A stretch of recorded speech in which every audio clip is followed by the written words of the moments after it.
Este episodio me permite hablar sobre un regimiento histórico y una batalla que cambió el curso de una guerra y representó una nueva era para un ejército cuyas contribuciones serían críticas durante algunas de las horas más oscuras del mundo. Es una historia que merece ser recordada. Este tipo de gorra es comúnmente usada en el ejército británico y los ejércitos de la mancomunidad británica. Se le llama gorra de cuartel, gorra de forraje o gorra de pico, debido a que originalmente se usaba para tareas informales y por la forma de la visera, conocida como pico por los británicos. Este sombrero de los años 80 está pasando de moda, siendo reemplazado principalmente por boinas. Una de las cosas que me gusta de estas gorras regimentales es que, aunque los diseños son bastante similares, diferentes regimientos usarían distintos colores o ribetes, y todos tendrían una insignia diferente en el frente que representa a su regimiento. Los regimientos del ejército británico y el antiguo Commonwealth suelen tener historias largas y legendarias. Por eso, cada gorra e insignia representa una ventana única a la historia, algo especialmente cierto en este sombrero en particular. En esta insignia hay una estrella de corte de diamante de 8 puntas, con la estrella en un círculo elevado, coronado por una corona. Y en el círculo están las letras en bloque Victoria Regina Imperatrix. Esas letras se llaman en realidad un cifrado imperial, que es esencialmente un monograma para un monarca reinante. Lo extraño de esta insignia, sin embargo, es que el cifrado está desactualizado. Un cifrado real o imperial generalmente se actualiza para el monarca actual, pero en lugar del cifrado para la monarca actual, la reina Isabel II Victoria, Regina Imperatrix, significa Victoria, Regina Imperatrix, que significa Victoria, Reina y Emperatriz. Así que mientras este sombrero es de los años 1980, lleva un cifrado real de la reina Victoria, quien murió en 1901, y eso realmente nos dice todo lo que necesitamos saber para saber de dónde viene este sombrero, porque aunque había muchos regimientos que estaban autorizados para usar el cifrado real en su insignia, solo había un regimiento en todo el imperio que estaba autorizado para continuar usando el cifrado real de Victoria en perpetuidad. Y ese privilegio único, sorprendentemente, no fue para un regimiento del ejército británico, sino para un regimiento de uno de los dominios. Este sombrero representa al Regimiento Real Canadiense. El Regimiento Real Canadiense se formó en 1883 como un cuerpo de entrenamiento para la milicia canadiense. Y aunque tienen una larga e ilustre historia, hay una batalla y conflicto en particular que definió no solo la reputación del Regimiento Real Canadiense, sino la reputación del ejército canadiense en general. Gran Bretaña libró numerosas guerras en la era victoriana mientras la nación insular mantenía el imperio más grande de la historia, y los hombres de Canadá que servían en los regimientos británicos participaron en esos conflictos a lo largo de la era. Pero fue al final de la era victoriana y al comienzo del siglo XX que Gran Bretaña enfrentó una guerra colonial tan desafiante que requirió el despliegue de una cantidad sustancial de tropas de sus dominios fuera de sus propias fronteras. La Segunda Guerra Anglo-Boer comenzó en 1899 tras largas tensiones entre los británicos y las dos repúblicas Boer holandesas en Sudáfrica que culminaron en los Boers declarando la guerra. El gobierno británico propuso que Canadá enviara tropas al conflicto para ser integradas en unidades británicas. En ese momento, el ejército canadiense, o lo que se llamaba la Fuerza Permanente, era minúsculo, y el Regimiento Real Canadiense de Infantería era el único regimiento de infantería de la Fuerza Permanente. Una ola de entusiasmo en Canadá inglés permitió el fuerte reclutamiento de una fuerza de aproximadamente 1000 que tenía un cuerpo de tropas profesionales de la Fuerza Permanente aumentado por voluntarios. Pero el gobierno canadiense quería que estas tropas tuvieran una identidad verdaderamente canadiense, así que en lugar de repartirlas en diferentes unidades británicas, se formaron en un solo batallón, designado como el Segundo Batallón de Servicio Especial del Regimiento Real Canadiense de Infantería. La Segunda Guerra Anglo-Boer fue la primera vez que los canadienses en uniformes canadienses, luchando en una unidad canadiense, hicieron la guerra en el extranjero. El batallón arribó a Sudáfrica el 29 de noviembre de 1899 en lo que ya era un conflicto sangriento. Las fuerzas británicas, superadas en número en Natal y la Colonia del Cabo, fueron rápidamente rodeadas y sitiadas. Sin embargo, se esperaba que un cuerpo de ejército al mando del general Redvers Buller pronto superaría a los bóeres. Sin embargo, los británicos empleaban tácticas obsoletas desarrolladas en conflictos coloniales previos. Los generales británicos no entendieron el impacto del fuego destructivo desde las trincheras y la movilidad de las incursiones de caballería. Un día antes de la llegada del batallón canadiense, los británicos obtuvieron una victoria nominal al forzar la retirada de los Boers en la batalla del río Mater. Aunque los británicos flanquearon a los Boers y los obligaron a retirarse, habían aprendido una lección brutal, en lo que el comandante de las fuerzas llamó una de las luchas más duras y exigentes en los anales del ejército británico. Después de que las tropas pasaran gran parte del tiempo pegadas al suelo, torturadas por el calor y la sed, incapaces de moverse sin la cobertura del fuego mortalmente preciso de los Boers. Estaba claro que la táctica de ataque frontal solo por infantería, que había tenido tanto éxito contra oponentes coloniales, era efectivamente imposible contra un ejército atrincherado que usaba rifles de cerrojo. Fue una lección que los británicos aprendieron tarde. Mientras el batallón canadiense, en su mayoría inexperto, pasaba meses en tareas de línea de comunicación, un momento crítico para su entrenamiento, el ejército británico sufría devastadoras derrotas a manos de los comandos Boer. Entre el 10 y el 15 de diciembre, los Boer habían ganado 3 victorias desequilibradas y sangrientas contra los ejércitos de Buller en las batallas de Stormberg, Magersfontein y Colenso. Las pérdidas británicas fueron tan terribles que la prensa británica llamó a este brutal periodo la Semana Negra. El 12 de febrero 1900, el Regimiento Real Canadiense de Infantería se unió a la 19ª Brigada en una gran ofensiva británica para capturar Pretoria, capital del estado Boer de Transvaal. 6 días después, los canadienses vivirían el horror de la llamada Primera Guerra Moderna, en la batalla de Paartaberg. La nueva fuerza de invasión amenazaba el flanco de una fuerza Boer al mando de Piet Cronje, victorioso en la batalla de Magersfontein en diciembre. 4.500 Boers con un tren de suministros lento intentó retirarse, pero fue bloqueada en un cruce del río Mater por la caballería británica, permitiendo que 15.000 hombres al mando del teniente general Horatio Kitchener los rodearan.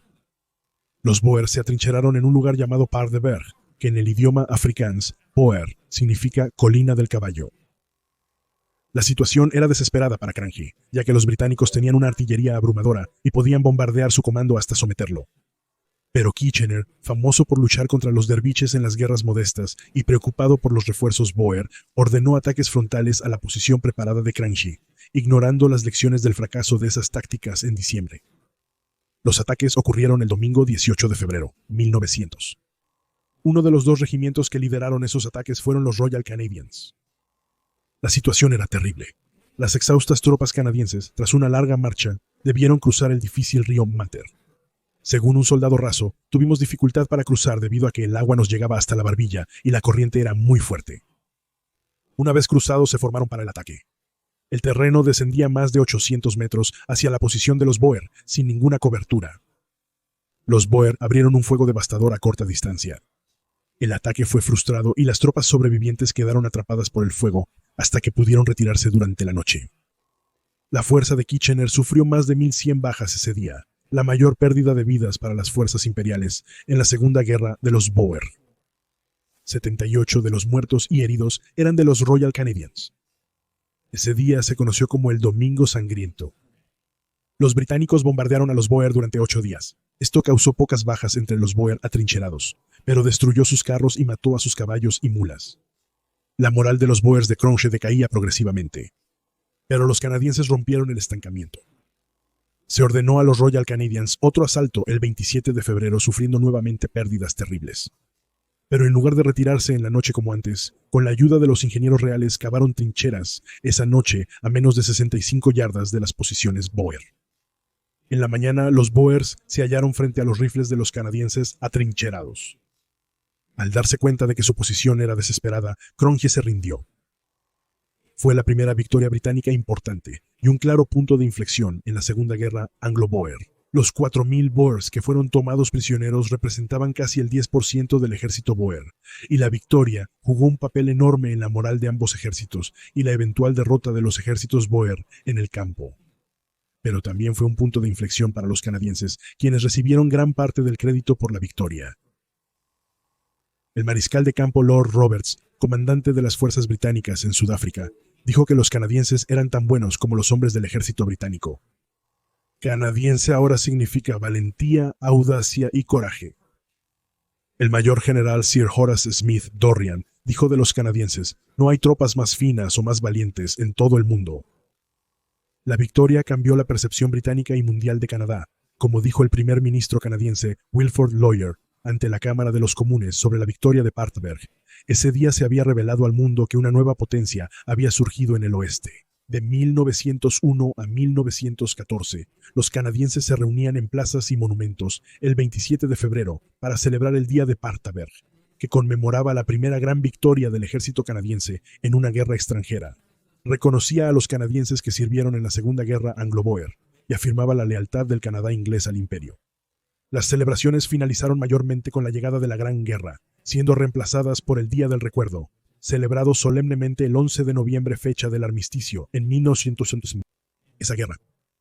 Desde ese primer despliegue de una unidad verdaderamente canadiense, el ejército canadiense ha desempeñado roles vitales y valientes en algunos de los conflictos más importantes y sangrientos de la historia mundial, a través de las guerras mundiales, el conflicto coreano, la guerra del Golfo, y en las operaciones de mantenimiento de la paz de la Organización de las Naciones Unidas en la guerra en Afganistán en el siglo XXI.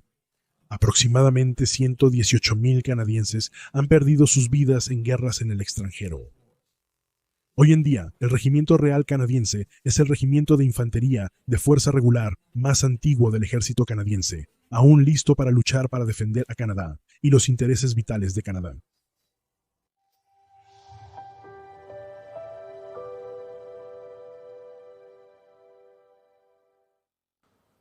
Cuando Gran Bretaña declaró la guerra a Alemania el 4 de agosto, 1914 arrastró a sus dominios consigo. Antes del Estatuto de Westminster, en 1931, la política exterior de los dominios de la Commonwealth, incluyendo Canadá, estaba controlada por el Parlamento británico. La contribución canadiense a la Gran Guerra fue significativa. Eventualmente unos 650,000 canadienses servirían en uniforme durante la guerra. Esto es impresionante considerando que la población total de Canadá en ese momento era de solo unos 8 millones, y que al estallar la guerra, el ejército canadiense era diminuto con solo 3,100 tropas.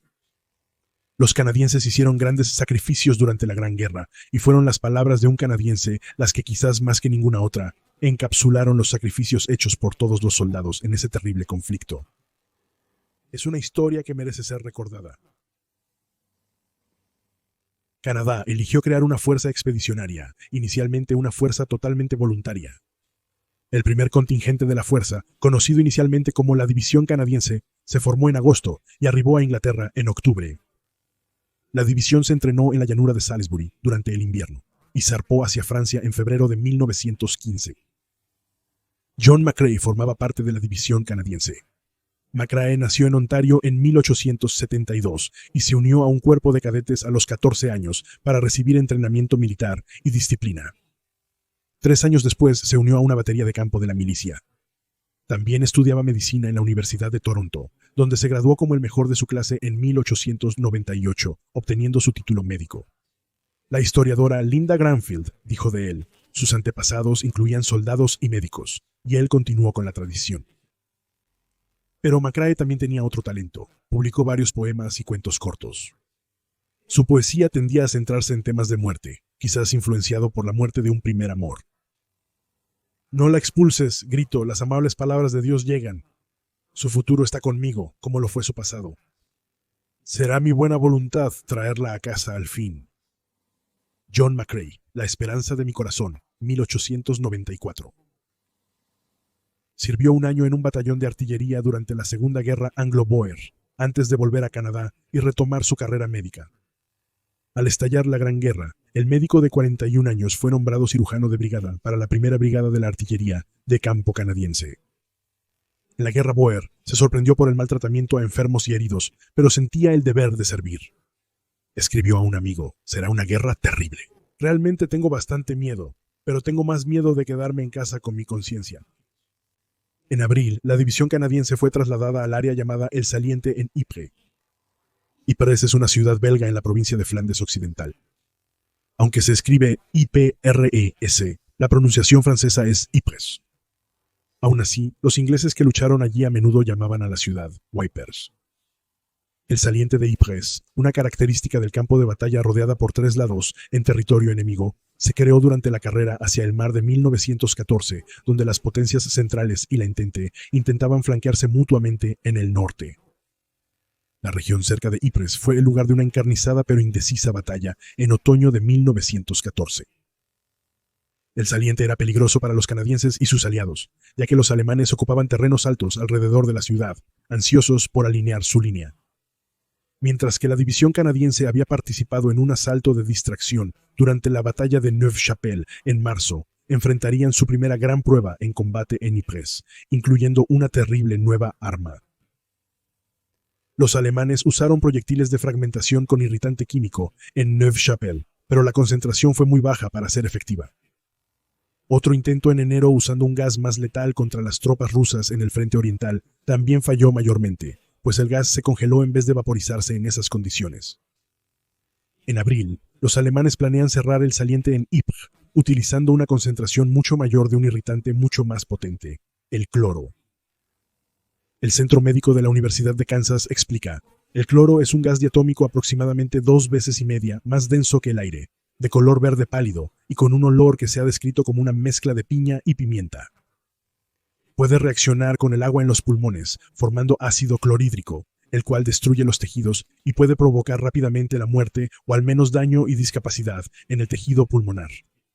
A bajas concentraciones, sin llegar a los pulmones, puede provocar tos, vómitos e irritación ocular. El cloro era mortal contra los soldados desprotegidos. En Ypres, los alemanes habían recolectado más de 5.700 cilindros, algunos conteniendo hasta 40 kilogramos u 40 kilogramos de cloro líquido. El cloro sería sifonado de los contenedores, vaporizado y llevado por el viento a las trincheras de la Entente. Siendo el gas cloro más pesado que el aire, se hundía en las trincheras. El ataque alemán inició cerca de las 5 de la tarde, cuando las condiciones fueron favorables. El 22 de abril contra las tropas coloniales francesas, tropas de Argelia y Marruecos a la izquierda de los canadienses. Las tropas de la Entente fueron sorprendidas por el ataque, creyendo que los alemanes no usarían armas prohibidas por el Tratado de la Haya de 1899. El sitio web Asuntos de Veteranos de Canadá describió el efecto. Cuando nubes densas de cloro verde amarillo cubrieron sus trincheras, las defensas francesas colapsaron, y las tropas, aturdidas por esta arma terrible, murieron o huyeron despavoridas, dejando un enorme hueco de 4 millas en la línea aliada. Las tropas alemanas avanzaron, amenazando con barrer las trincheras canadienses y poner en grave peligro a 50.000 soldados canadienses y británicos. En unas memorias de 1932, el oficial británico Alfred Oliver Pollard escribió: «No se les puede culpar si se rompieron y huyeron». En la oscuridad creciente y la terrible noche, lucharon con el terror corriendo a ciegas en la nube de gas y cayendo con los pechos jadeando en agonía y el lento veneno de la asfixia cubriendo sus rostros oscuros. McRae escribió a su madre al día siguiente que durante nuestro avance nocturno hubo un intenso tiroteo alrededor de las 4:30 a nuestra izquierda, coincidiendo con el ataque general con gas cuando se rompió la línea francesa. Veíamos las granadas estallar sobre Ypres, los sentimientos de todos esta noche, los soldados franceses asfixiados, las mujeres y niños, y los alegres y firmes refuerzos británicos que pasaban tranquilamente subiendo, no retrocediendo. Podría escribir, pero no puedes imaginar. Pero el avance alemán fue lento, probablemente porque temían a su propio gas y no pudieron aprovechar completamente la nueva brecha en la línea. Los contraataques inexpertos de los canadienses lograron distraer a los alemanes y dar tiempo a la Entente mientras intentaban cerrar el flanco, aunque ganaron poco terreno. El cabo primero Frederick Fisher fue llamado para defender una unidad de artillería canadiense amenazada por el avance alemán con su escuadrón de ametralladoras. Cubrieron la retirada, pero su escuadrón perdió a 4 hombres. A la mañana siguiente, mientras lideraba un equipo de ametralladoras para impedir el avance alemán hacia Saint-Julien, fue asesinado por fuego enemigo. Por sus acciones, se le otorgó póstumamente la Cruz Victoria, siendo el primer canadiense que sirve en la Fuerza Expedicionaria Canadiense en recibir la medalla. El 24, los alemanes atacaron de nuevo con gas a los canadienses para intentar tomar Saint-Julien. Un doctor canadiense sugirió que las tropas se defendieran del cloro colocando un paño empapado en orina sobre sus bocas, ya que el amoníaco contrarrestaría sus efectos. Aunque los alemanes pudieron tomar el pueblo, los canadienses resistieron lo suficiente para evitar que el saliente colapsara. Veterans Affairs. Canadá explica. Esta vez el objetivo era la línea canadiense, aquí a través de una terrible lucha, marchitada con metralla y disparos de ametralladora, obstaculizada por sus rifles Ross, emitidos que se atascaban, violentamente enfermos y jadeando por aire a través de pañuelos empapados y embarrados. Resistieron hasta que llegaron los refuerzos. Esa noche, el sargento mayor Frederick William Hall, de los 8º Rifles de Winnipeg, se arriesgó bajo fuego enemigo para rescatar a los soldados heridos de su compañía. Salvó a 2, pero murió al intentar salvar al tercero. Fue el segundo canadiense en recibir la Cruz Victoria por la batalla. Los enfrentamientos cerca de St. Julian se prolongaron por 17 días más. McRae escribió que en ese momento era un infierno y realmente esperaba morir en su camino. Durante 17 días y noches, ninguno nos quitamos la ropa, salvo en ocasiones ni siquiera las botas. Durante todo ese tiempo, mientras estaba despierto, el fuego de artillería y de rifle nunca cesó por más de un minuto. El 25 de mayo, el capitán Francis Alexander Scringer, médico del 14º Batallón del Regimiento Real de Montreal, ayudó a evacuar a los heridos de su hospital durante el avance alemán, cargando a un oficial lesionado. Fue el tercer canadiense en recibir una Cruz Victoria en la batalla. En la noche del 25, Callen Campbell y Raymond Saunders, de la Segunda Brigada de Artillería de Campo canadiense, se disponían a acostarse cuando el proyectil cayó cerca. Un pedazo de metralla golpeó a Ray en la cabeza. Fue llevado a un hospital de campo, pero murió 20 horas después. Cullen escribiría más tarde sobre la muerte de su amigo. Es sumamente difícil perder a un ser querido. Él y algunos miembros de la batería enterraron a su amigo. Callen hizo la cruz para la tumba él mismo. Él escribió: era la voluntad de Dios que tuviera que dejar todo lo que amaba y a todos los que lo amaban en este mundo para encontrarlos en el próximo. Escribió al padre de Ray prometiendo visitarlo tras la guerra. Nunca tuvo esa oportunidad. Colin Campbell murió en combate el 10 de octubre, 1917. Tenía 22 años. Entre los ruidos errantes de la tierra captó la nota sublime. Hoy a su alrededor surge de los silencios del tiempo una inundación de música inagotable, como un río profundo y amplio, canción de fosa para los héroes reunidos en el salón de banquetes de Dios. John McCrae, el maestro muerto, 1913. El 2 de mayo, el teniente Alexis Helmer, un amigo cercano de la batería de McCrae con quien había servido en la milicia, fue asesinado. McCrae escribió a su madre sobre el intenso tiroteo donde el teniente Helmer fue asesinado en combate. Las últimas palabras de su diario fueron: «Se ha calmado un poco y trataré de dormir bien. Dije el servicio de compromiso sobre él tan bien como pude de memoria». La muerte de un soldado. Hay varias historias sobre lo que vino después, pero la más aceptada es que McRae se sentó en la parte trasera de una ambulancia y en 20 minutos compuso lo que sería con mucho su poema más famoso. Un homenaje a Helmer y a las 6.000 bajas canadienses, casi uno de cada 3 hombres de la fuerza expedicionaria en el momento de la segunda batalla de Ypres. Según la Administración de Veteranos de Canadá, las amapolas silvestres empezaron a florecer entre las cruces que señalaban las múltiples tumbas. Incapaz de ayudar a su amigo o a los otros fallecidos, John McCrae les dio voz a través de su poema. En los campos de Flandes las amapolas soplan, entre las cruces fila tras fila, que marcan nuestro lugar, y en el cielo las alondras aún valientemente cantando vuelan, apenas escuchadas entre las armas de abajo. Somos los muertos. Hace pocos días vivíamos, sentíamos el amanecer y el atardecer, amábamos y éramos amados, y ahora yacemos en los campos de Flandes. Retoma nuestra disputa con el enemigo. Con manos temblorosas te entregamos la antorcha. Sea tuya para mantenerla en alto, si rompes la fe con nosotros que morimos. No dormiremos aunque crezcan amapolas en los campos de Flandes. John McCrae en los campos de Flandes, 1915. Los testigos dicen que al principio arrugó el poema escrito hace 106 años hoy, pensando que no era lo suficientemente bueno. Un amigo lo convenció de buscar su publicación tras recuperarlo. El poema fue publicado anónimamente en la revista Punch el 8 de diciembre, 1915. Landers Granfield describe que la reacción y respuesta del público fue abrumadora. Posteriormente se reveló la identidad del poeta y su obra se conoció como el poema inglés más popular de la Gran Guerra. En 2012, el New York Times escribió que el poema fue republicado en todo el mundo, convirtiéndose rápidamente en sinónimo del sacrificio de los soldados caídos en la Primera Guerra Mundial. A pesar de su tono sombrío y su ilustración de la muerte, el poema en los campos de Flandes se utilizó en carteles de reclutamiento y campañas de bonos. Granfield señala que algunas personas argumentan que el llamado a la batalla del poema es inquietante, pero otros reconocen que era una expresión de las creencias personales de John McCrae y un ejemplo de las actitudes sociales de la época. Si McCrae era un patriota, ciertamente entendía el precio de la guerra. En 1916 escribió a un amigo que en Flandes vi en una lucha para hacerme por mi vida natural. Granfield afirma que, tras la batalla, quienes conocían a McRae percibieron cambios en su apariencia y carácter. Pasaba más tiempo solo y aparentaba más edad de la que tenía. Ya no entretenía a sus compañeros con relatos animados y su encantadora sonrisa. «Estoy harto de eso», le escribió a un amigo.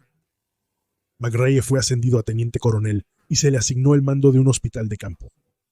El 18 de enero de 1918, desgastado por la guerra, murió allí de neumonía.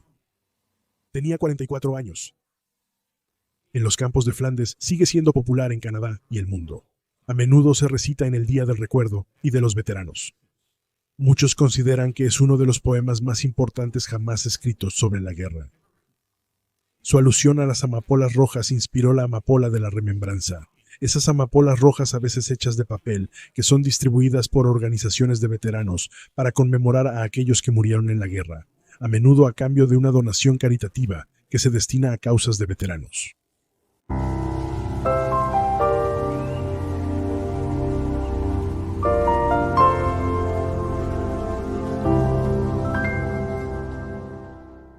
Hoy es 6 de junio, el 78º aniversario de los desembarcos aliados en las playas de Normandía. Los aliados desembarcaron alrededor de 156,000 tropas en el 500 y A-500, ya sea en las playas o a través de operaciones aéreas, y muchos dijeron que durante esos desembarcos reinó el caos. Sin embargo, de alguna manera los aliados aún lograron ganar su punto de apoyo en la fortaleza de Europa.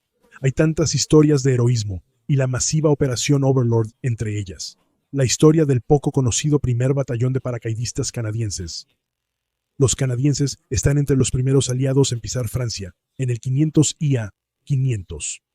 Es una historia que merece ser recordada según el Centro Juno Beach, el segundo museo y centro cultural de la Segunda Guerra Mundial de Canadá, ubicado en Normandía, Francia. La creación de un batallón de paracaidistas canadiense fue inspirada por el éxito de las operaciones de paracaidistas británicos y alemanes al inicio de la Segunda Guerra Mundial. Al principio, la idea no era para operaciones ofensivas en el extranjero, sino para defender las extensas áreas remotas de Canadá. Esto se consideró necesario debido al aumento del riesgo de tener que defender el territorio canadiense de un enemigo extranjero, ya que las tensiones crecían en el Pacífico y los submarinos alemanes rondaban las aguas del este de Canadá, incluso aventurándose en el estuario del San Lorenzo. El primer batallón de paracaidistas canadiense fue creado por el ejército canadiense el 1 de julio de 1942. Fue constituido siguiendo las líneas de los paracaidistas británicos e incluyó comandos de batallón y compañía y 3 regimientos de infantería.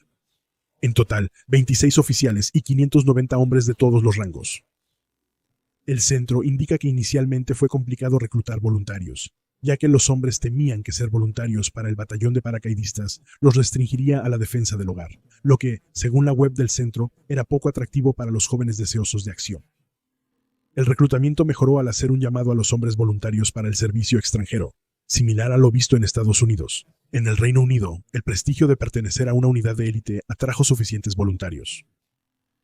Según una edición de abril de 2020 de las noticias en línea del Centro Kirby de Canadá, Lou Lamy se unió como voluntario al batallón a los 17 años.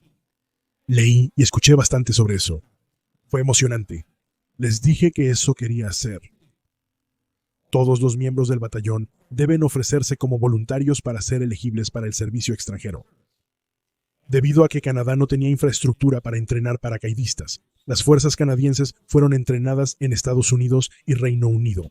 La idea era combinar la mejor parte de ambos regimientos de entrenamiento para el programa canadiense. El grupo enviado al Reino Unido se entrenó en la Escuela de Entrenamiento de Paracaidismo número 1 en Real Fuerza Aérea, Ringway. En los Estados Unidos, el entrenamiento se realizó en la Escuela de Paracaidismo del Ejército, conocida como Escuela de Salto, en Fort Benning, Georgia. Los riesgos se evidenciaron cuando el primer comandante de la unidad, el mayor Honorables Despojos, Proctor, murió en un accidente de entrenamiento el 7 de septiembre de 1942. Los hombres del batallón serían entrenados en Fort Benning, pero en abril de 1943, Canadá abrió su propia base de entrenamiento de paracaidismo en la base de las fuerzas canadienses Shiloh, cerca de Manitoba. Lamy le dijo a Kirby News que tuvieron que hacer 5 saltos en paracaídas para obtener sus alas. Pensé que era muy divertido. Algunos de los canadienses entrenados en Fort Benning se unirían al segundo batallón de paracaidistas canadiense, que luego formaría parte de la primera fuerza de servicio especial, una unidad de comandos conjunta canadiense-estadounidense conocida como la Brigada del Diablo. Pero el primer batallón de paracaidistas canadiense estaba formado solo por canadienses. Canadá tenía un batallón de paracaidistas completamente entrenado para marzo de 1943. Dado que el riesgo de invasión en casa había disminuido, se decidió desplegar el batallón en el extranjero, como parte de las fuerzas canadienses en el Reino Unido. Seguirían entrenando en Real Academia Wingway, y aunque sus oficiales eran canadienses, el batallón formaría parte de la Tercera Brigada Paracaidista Británica, Sexta División Aerotransportada. La unidad permanecería en el ejército canadiense, pero bajo mando británico. 31 oficiales y 548 hombres del batallón partieron hacia Gran Bretaña en julio de 1943, en el Queen Elizabeth. Lemmy dijo que todo parecía suceder muy deprisa. No estaba nervioso. Estaba entrenando tan duro como podía para llegar allí. El batallón se entrenó en Inglaterra por otros 10 meses. Se entrenaron en roles especiales como operar ametralladoras y morteros pesados, y en un riguroso entrenamiento físico. Finalmente, Lemmy dijo que les dijeron que era suficiente entrenamiento. Es hora de ir a trabajar. El papel de la Sexta División Aerotransportada en Normandía se llamó Operación Tonga, protegiendo el flanco este de la fuerza de invasión. Su misión era tomar 2 puentes clave sobre el río Orne y el canal de Caen, y atacar la batería de artillería de Merville, tema de otro episodio de El hombre de la historia. El primer batallón paracaidista canadiense lideró el desembarco. De hecho, su primer objetivo era asegurar las zonas de lanzamiento para el resto de la división. Luego se encomendó a las 3 compañías diversos objetivos, incluyendo la destrucción de puentes que los alemanes podrían usar para mover refuerzos. A la 100 compañía 100 se le asignó capturar el pueblo de Braville y destruir un puente al sur, probable ruta para los blindados alemanes. Los canadienses, con una bolsa de equipo de 30 kilogramos, cuchillo, moneda francesa y raciones para 48 horas, saltaron desde 50 transportes Armstrong, Whitworth, Albemarle, a través de un agujero del tamaño de una bañera en el suelo. A pesar del entrenamiento y la planificación, los saltos no resultaron según lo previsto. Aunque se les había dicho que la artillería antiaérea sería ligera, de hecho los aviones enfrentaron un flak significativo. Los pilotos que intentaban evadir el fuego antiaéreo, o cuyos aviones eran sacudidos por él, se desviaron de sus rutas de vuelo asignadas. Los paracaidistas fueron lanzados, algunos resultaron heridos en los aviones y el equipo se enredó. Los pilotos se desorientaron debido a la niebla que ocultaba algunas zonas de lanzamiento. Algunos hombres saltaron temprano de aviones bajo fuego por la ansiedad. El avión del cabo Ernie Jean sobrevoló la zona de lanzamiento antes de que pudiera saltar, según una edición de 2004 de la historia militar canadiense. Yo era el número 19 en mi avión. Mientras me dirigía a la puerta, el motor se aceleró y el maestro de salto me empujó hacia atrás. Pensé para mí mismo, ¿hemos venido todo este camino para volver a Inglaterra?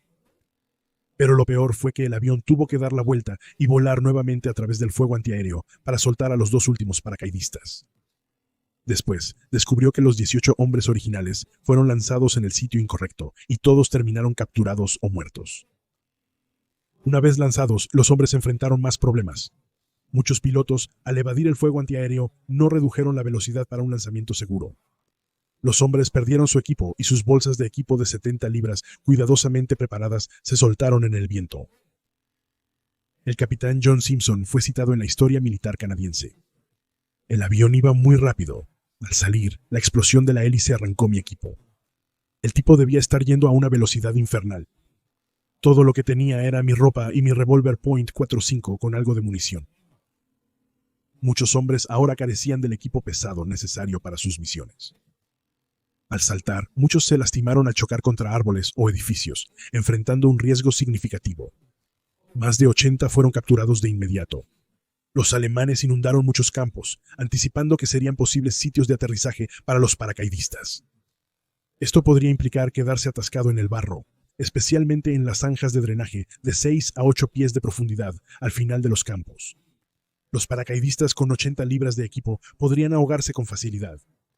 Según The Toronto Star, en noviembre pasado, los primeros canadienses pisaron Francia ocupada por los alemanes desde la incursión de Dieppe en 1942. Descendieron en la oscuridad. Muchos se ahogaron en los pantanos que el enemigo inundó. Algunos fueron disparados o se perdieron por horas antes de encontrar sus marcas. Ya en tierra, muchos estaban lejos de sus zonas de lanzamiento. El cabo Lance Doctor en Ciencias Parley fue citado en la historia militar canadiense. Si no sabías la ubicación del punto de encuentro, nos indicaron situarnos frente a la dirección del avión que llegaba y movernos a la izquierda de su trayectoria.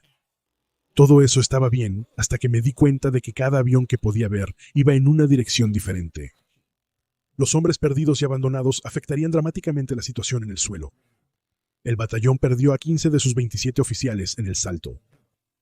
Reader's Digest Canada contó la historia del cabo John Ross. Encontró su bolsa de equipo, sacó su subfusil y radio, y luego se apresuró hacia el grupo, esperando ver a los 120 miembros de la Compañía 100. Fue uno de los únicos 32 paracaidistas en llegar. Los demás estaban dispersos por todo el campo, algunos cayendo hasta 16 kilómetros del punto de encuentro. Casi de inmediato, otro desastre. Se programó un ataque de bombarderos Lancaster aliados para apoyar el asalto cercano a la batería de armas de Merville. Pero al fallar en sus objetivos, muchos bombardearon la zona de aterrizaje del batallón. Muchos paracaidistas fueron asesinados, el resto quedó atónito por las enormes explosiones.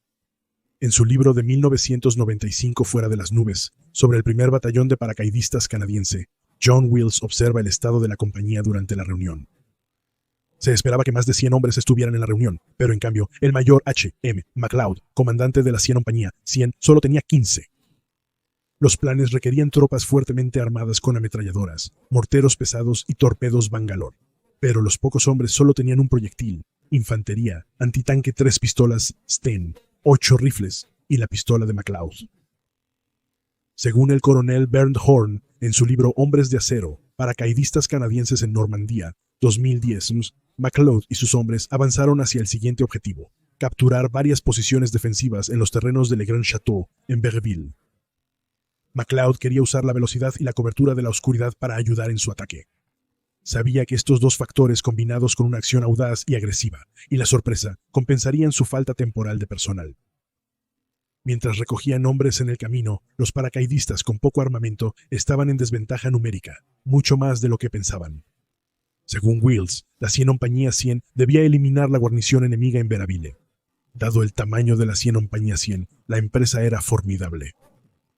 En el Château de Berreville se había establecido un cañón antitanque de 75 mm fortificaciones, incluyendo búnkeres y trincheras, para controlar el cruce de carreteras. La fuerza que la manejaba era mucho mayor de lo anticipado. McLeod deseaba enfrentar la posición rápidamente para evitar que interfiriera con el próximo desembarco del resto de la 6ª División aerotransportada. Llegaron a la casa de la puerta del castillo, encontrándola vacía pero usada como cuartel. El bombardeo de los Lancasters hizo que la guarnición se moviera a sus trincheras. Mientras disparaban a la posición enemiga, descubrieron por primera vez la presencia del cañón antitanque de 75 milímetros. De acuerdo a Reader's Digest Canada, una ráfaga de disparos roció repentinamente la carretera exterior, y un gran proyectil impactó la parte inferior del edificio. Días después, los paracaidistas salieron tambaleándose, ilesos. La respuesta ahora estaba clara. Los alemanes se retiraron a una trinchera de concreto fortificada con nidos de ametralladoras y un cañón antitanque de 75 milímetros. Solo teníamos pistolas, rifles y un mortero de 2 pulgadas, dijo el cabo Ross. Estaban en desventaja en armas y número. McLeod ordenó a un cabo usar su proyectil, infantería, antitanque, un arma antitanque, intentando usar su mejor arma. El primer disparo falló el búnker con el cañón de 75 milímetros. Antes de un segundo disparo, el cañón de 75 milímetros respondió. El disparo atravesó la pared y detonó la munición Piat sobrante. 5 de los 6 hombres en la habitación fallecieron o resultaron heridos de muerte, incluyendo al mayor McLeod. Según Reader's Digest Canada, ninguno había cumplido los 25 años. La batalla de Berreville fue turbulenta. Un capitán informó que parecía reinar un caos total en el pueblo. Se escuchaban gritos en inglés y alemán entre el sonido de ametralladoras Bren, ametralladoras desplegadas y granadas. Horn cita al comandante adjunto del batallón, el mayor Jeff Nicklin. Los alemanes corrían alrededor de Berreville como hombres locos, disparaban a todo lo que se movía. Incluso una vaca en movimiento recibió una ráfaga de fuego de ametralladora. Estaban tan nerviosos que corrían en grupos de 2 y 3 para darse apoyo moral. Pero poco a poco, los paracaidistas ubicaron al enemigo, y más soldados se arrastraron hacia los sonidos de la batalla. Wills escribe que el punto de quiebre fue cuando un cabo paracaidista se movió a una posición donde podía dirigir bombas incendiarias desde un mortero de 2 pulgadas. Descargó hacia adelante a la posición enemiga. Wills escribe que rápidamente se arrastró de vuelta a la zanja más profunda, esperando ser el blanco de mucho fuego de armas en cualquier momento, pero no llegó ninguno. Minutos después, se izó una bandera blanca en el búnker, y el cabo Hall, el único médico restante, aceptó la rendición de los 43 soldados alemanes que quedaban en la posición defensiva. Según Reader's Digest Canada, un sargento alemán le preguntó al cabo Ross sobre la ubicación del resto de sus hombres. Se les ordenó rendirse ante una fuerza invencible de canadienses curtidos en batalla. «Estás mirándolos», respondió Ross. El Toronto Star escribe: «Al final, una pequeña fuerza canadiense derrotó a un contingente enemigo más grande y tomó más de 80 prisioneros», escribió el cabo Dan Hartigan, 2 soldados enemigos por cada paracaidista canadiense que luchó en Bearville. Las hazañas de la 100 compañía, 100 del primer batallón de paracaidistas, 100 canadienses son representativas de los miles de tropas que desembarcaron en Francia ese día. A veces aterrizaban lejos de su destino previsto, aislados del mando, se agrupaban en pequeños grupos y encontraban formas de cumplir sus objetivos. Notablemente, el primer batallón de paracaidistas canadienses logró todos sus objetivos del 500 y A500 en la primera jornada, algo que pocas unidades podrían decir lo mismo. Pero llegó a un costo terrible. En las primeras 24 horas de la invasión, el batallón perdió 116 bajas. Y antes de que terminara la batalla de Normandía, perderían 24 oficiales y 343 hombres. The Toronto Star concluye: esa invasión fue el comienzo del fin para la Alemania nazi. Lo que esos canadienses hicieron ese día y durante los siguientes 14 meses es material de leyendas. Si disfrutaste este episodio de El Hombre de la Historia, dale me gusta, suscríbete y compártelo con tus amigos. Y si también crees que la historia merece ser recordada, entonces puedes apoyar a El Hombre de la Historia como miembro en YouTube, como seguidor en nuestra comunidad en Locals o como patrocinador en Patreon. También puedes visitar nuestra tienda de mercancía o reservar un mensaje especial de El Hombre de la Historia en Cameo.